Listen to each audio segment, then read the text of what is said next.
Thank you, Mr. Chairman. Thanks to the witnesses for being here. Assistant Secretary Light, if I could just start with you.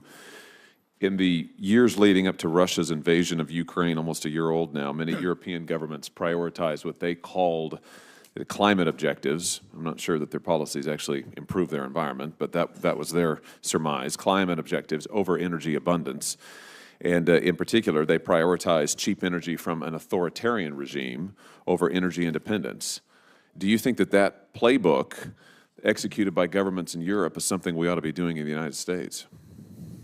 I think that the clear lesson is that no country should be beholden to one supplier for its energy sources or a very large proportion of its energy sources, and that energy security is built on energy diversification. I think that energy diversification is at the backbone of U.S. energy policy, and so I don't see any risk that the United States will follow suit in that respect. Well, you say energy security is built on energy diversification. I would have thought energy security would be based on energy independence. Am I wrong about that?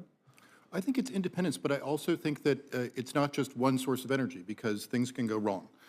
No one should put all of their chips right on sort of one marker when it comes to energy security. So I think that to have as diverse a supply as possible, while still looking at other goals, like climate goals, is a very good path forward for countries to take, and it's something that the United States wants to support other countries in helping to do. Well, why wouldn't we put our chips on American energy? And we've got various sources of energy in this country.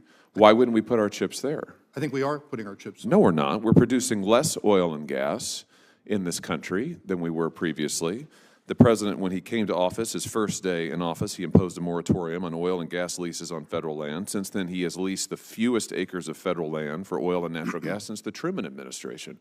Why are we shutting down American oil and natural gas production, taking away American jobs, and making ourselves more dependent on foreign sources of energy? I don't understand this policy. Well, the U.S. will produce a record amount of both crude oil and natural gas in 2023, even higher than the spikes pre-COVID levels. And the president is actively encouraging U.S. oil producers to increase production and reinvest their profits back into production rather than buying back stocks. And I think that's the right policy to pursue. He's doing that while he is shutting down the ability to lease federal land for oil and natural gas, the fewest acres of federal land leased since the Truman administration. He's boasted about how he hopes, he just said in the State of the Union, that we may not need American oil after another 10 years. I mean, what kind of a message does that send? Is that energy security? So any questions about leasing on federal land, I would direct to the Department of Interior, not the Department of Energy, sir. Oh, listen, don't play that game with me. We're talking here about energy production. Oil and natural gas are energy production. And the facts of the matter are this president has reduced our ability to be energy independent. And you're sitting here telling me that that increases our energy security. It looks just the opposite to me. It seems to me that you're recommending the European playbook, which left them dependent on foreign nations, left them dependent ultimately on hostile actors, and that's what you're trying to replicate here again in the United States. I just don't understand why this course of action is being recommended, why your administration is pursuing it. I also don't understand why you would shut down pipelines that cancel thousands of good-paying American energy jobs. I mean, why is that a healthy energy policy for this country?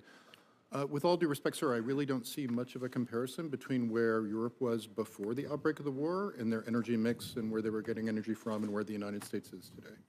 Well, let me just ask you, just on the topic of dependence on authoritarian regimes, about China. China is one of the largest processors of the materials that serve as the building blocks for many of the so-called green energy transition that the administration is pursuing. According to the IEA, China processes 40% of the world's copper, more than 30% of the nickel in the world, 60% of cobalt, 60% of lithium, and more than 80% of rare earth minerals. Now, in light of that, many commentators have suggested that the United States is even more dependent on China for key components of solar power, panels, wind turbines, and batteries than Europe was on Russia in the lead up to the invasion of Ukraine. So I say again, in light of all of that, don't you think that this administration's climate agenda is making us more dependent on China while we lessen our reliance on our own domestic energy sources? Well, sir, as I said in my testimony before, I think you're absolutely right. China does own too much of the critical minerals supply chain from ownership of resources, through processing, and through the creation of modules and other sort of parts of clean energy components. So why would you want to make us more dependent on them? Use the tools that the Congress has given us, sir, to make sure that we diversify the supply chains, reshore as many of them, and create sound relationships with non-Chinese suppliers. That is absolutely a top priority of this administration. For heaven's sake, here's what you've done. You came to office. You took us from being an energy independent nation to being an energy dependent nation. You have made us more dependent. Now this administration's gone begging to OPEC and dictators all around the world. You have made us less energy secure. Now you're making us energy dependent on China. You're canceling good paying American jobs. It's a disaster, and all the while increasing the cost of energy across this nation.